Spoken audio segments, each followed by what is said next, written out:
सखी रह गईले मुहे में अटक के।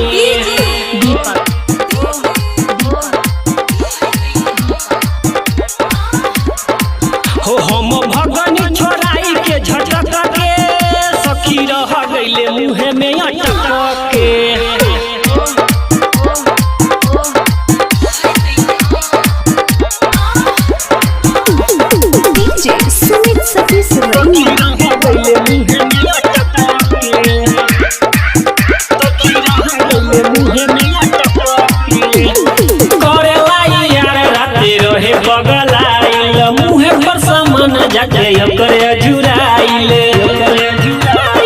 क्या नाम है सखी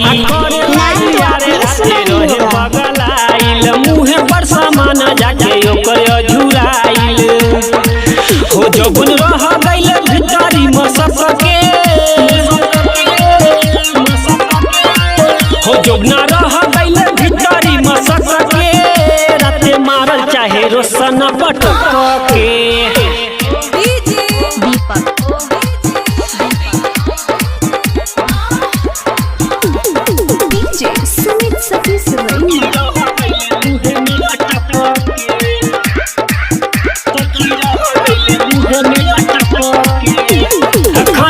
किया के देले पलंग पर सुताई राइटर अखिलेश करे लगले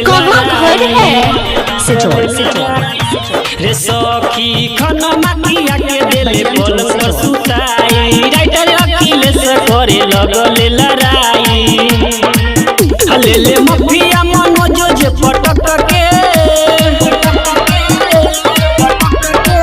होलेले मफिया मनोज जे पटक के सखी रह गईले मुहे में अटक के। हो राते मारल चाहे यारा पटक के। हो राते मारल चाहे यारा पटक के सखी रह गईले मुहे में अटक के। Mix by DJ Deepak.